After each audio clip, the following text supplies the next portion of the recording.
ఒక సగటు మధ్యతరగతి మనిషికి ఏం ఆశలు ఉంటాయి? మా నాన్న అసిస్టెంట్ ఒక పోలీసు కానిస్టేబుల్గా ప్రారంభమై అసిస్టెంట్ ఎక్సైజ్ సూపరింటెండెంట్గా రిటైర్డ్ అయ్యారు. ఆయన ఆ ప్రొహిబిషన్ సమయంలో పోలీసులు ఆయన్ని ఎక్సైజ్ డిపార్ట్మెంట్ అబ్కారీ శాఖకి పంపిస్తాయి.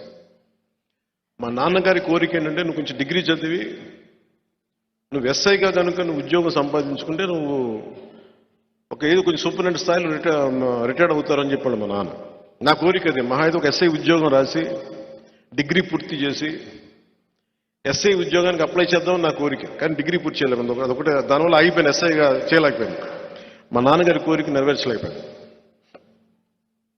సో అలాంటి మధ్యతరగతి వ్యక్తిని నేను ఎప్పుడు చిరంజీవి గారి పక్కన కూర్చొని ఆయనతో పాటు తిరుగుతూ ఉంటే, నీకు ఏం అవ్వాలందంటే, నాకు మ్యాక్సిమం నీకు బాడీ గార్డ్ అవ్వాలందో, అంతకుమించి నాకు వేరే కోరికలు లేవు. అంటే నాకు నిజంగా పెద్ద కోరికలు లేవు. నాకు ఏదో నేను అద్భుతంగా సాధించేయాలి ఏం కోరికలు లేవు. నాకు ఏదో అలా బతికేస్తూ ఉండేవాడిని. నాకున్నదల్లా ఒక కోపం ఉండేది. ఒక సగటు మనిషి మీద, హక్కుల మీద కొడితే మటుకు వచ్చే కోపం నాకు. ప్రతి మధ్యతరగతి మనిషికి ఉండే కోపం. ఆ కోపమే నన్ను ఇక్కడ దాకా తీసుకొచ్చింది.